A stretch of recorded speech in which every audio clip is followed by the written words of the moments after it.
So now I've got my freshly wedged clay that I kind of pounded down onto the table into a cube or a big block shape.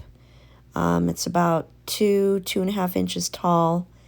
And this process of tapping the clay onto the table or pounding it onto the tabletop is also helpful in removing air pockets because all the clay molecules get compressed together and that air kind of gets pushed out.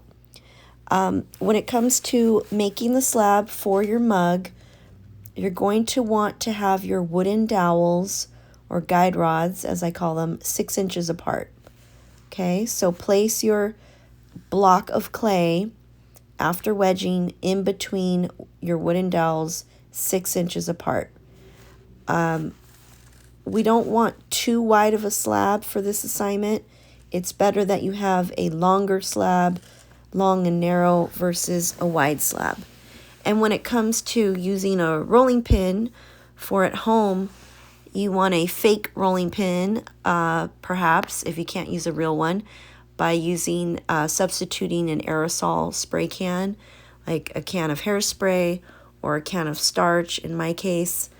You can even use an empty Pringles can, but weigh it down with something like a small package of rice or a small package of beans from your kitchen pantry, and that'll help. Now, when it comes to slab making, you don't want to go right into rolling the slab. This clay is way too tall, way too thick and fat for that. So you want to either take your fist and give that clay a beat down, or take your aerosol can and give the clay a beat down. But you want to kind of flatten that tall block into something a little bit shorter, and that will make it easier on you later when you do actually roll out the slab and do a back and forth rolling with your aerosol can or whatever you're using.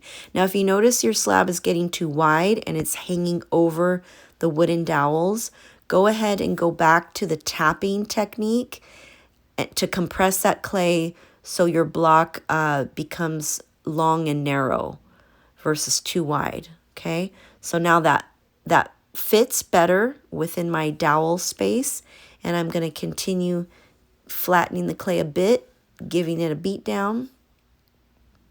Again, this is all prep work for slab making, and you want to stop when your clay is about 1 inch in thickness. So here I'm just double checking that my dowels are still 6 inches apart. And I'm checking the thickness of my chunk, my block of clay. And it's fitting in there pretty well. It's 1 inch thick at this point. So now I'm done doing the beat down part. And now it's time for actual rolling of the slab.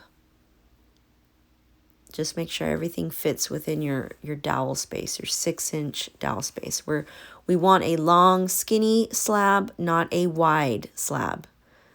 And when you use your rolling pin, whether it's real or fake, you want to start in the middle and kind of roll away from your body, then roll towards your body, and basically stop rolling when you sense that your rolling pin is only touching the wooden dowels and no longer really touching clay at that point. Then you should end up with something like this, a nice long slab, 6 inches wide. Ideally, you want ruler length as well. So you want a 6-inch wide slab, and you want your slab to be the full length of your ruler, 12 inches. We're going to cut this down to be slightly smaller, not as wide. But your initial slab needs to be about 6 inches wide, 12 inches long, okay? Now what I'm doing is finalizing my rectangular slab. So I'm going to take this slab I've rolled out, and now I'm going to cut a rectangular shape out of it, which will essentially be the cup body. And that needs to be 5 inches wide. So now I'm marking out, I'm not cutting yet, I'm just marking out a 5-inch by 12-inch rectangle. Now, at the end of each slab, which is kind of curvy, as you can see, both the top and bottom of the slab, or the two ends are a little wonky. The shape is a little wonky. So do the best you can with trying to mark out a 5-inch by 12-inch rectangle. So I'm not cutting yet. I'm just drawing a line with my bent paper clip, and I'm measuring.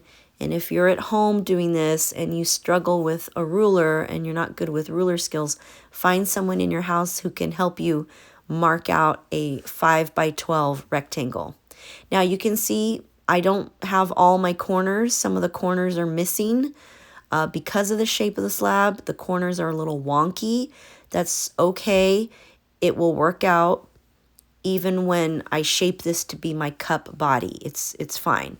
It's not a big deal, so you don't stress, okay? But that's our slab for our cup body.